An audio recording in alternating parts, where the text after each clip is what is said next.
It is time to match some trivets to some Dutch ovens. So here we go. Oven number 1 is a Wagnerware number 8. We have a bunch of the Wagnerware number 8s here today. So that's gonna go inside there. And we're gonna put the lid back on. This is a Lodge.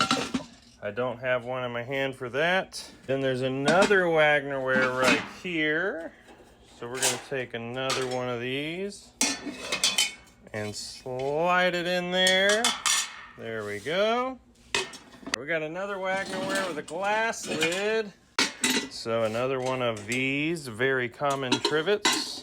The trivets can be tough to find because a lot of people don't use them, or they throw them out, or they drop them and they break because they're so thin. So if they hit the ground, they're pretty susceptible to cracks. If it's cracked, you can still definitely use it as is, no big deal. And I believe, if I can focus, this one has a tiny crack right there. So that's not going to affect the use of it. If you don't know what they're used for, they're used either like this on a countertop. Imagine this is your countertop and you're about to serve food. You would sit your oven on top of it, and the trivet would protect your counter from being burnt by the bottom of the pot. The other use for the trivets is that they go in the bottom of the pot and they'll hold your meat or your vegetables or whatever you're cooking off of the bottom so they don't get scorched or burnt. Here we have another Wagner Dutch oven. So there's a trivet for that one. There's a Griswold. What is this? A number 8. I have one in the other room for that. I have one for this 9. Let's go grab it. Or wait, it's right here actually. So this larger trivet right here is a Wagner, and it will fit in this number 9 oven. So we'll sit it right there. Good fit in there. Then we have a number 9 Griswold oven. I have a trivet for it in the other room. So we're gonna come back to my stack of random trivets here. Number 9 Griswold, we needed that one. We'll look for an 8 while we're in here. This is a Lodge, so we have one for that Lodge oven.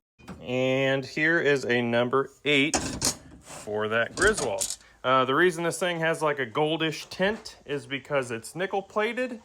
A lot of the trivets of the time were nickel plated because it would protect them from rust and you wouldn't have to worry about seasoning them. So we're gonna put this in the correct oven right here.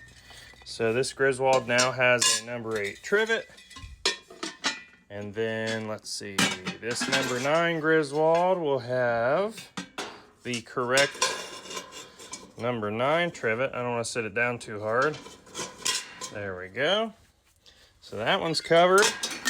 Then we got another Wagnerware with the Pyrex lid. Yes. And you already know we have the right trivet for that right here. So there's that one. We'll put this back up on the stack. Try not to break that lid. The only bad thing about the lid is that they are easy to break, those glass ones. The good thing about the glass lids is they're super easy to see through when you're cooking, so you can really pay attention to your food as it cooks without overdoing it. That's an Iron Mountain by Griswold. Here's this Lodge Dutch oven, and here is the matching trivet for that. Then we can clean up over here. That's a number 10 Griswold. We've got 3 number 9 Griswolds. We got 2 number 8 Griswolds. One of those is aluminum. A number 7 and a number 6 that's really hard to find. We got a stack of Wagner, a small stack of favorites, and some other miscellaneous ones. We're gonna slide those over there. And then another stack of Lodge and Wagner and 1 heat diffuser on the bottom there.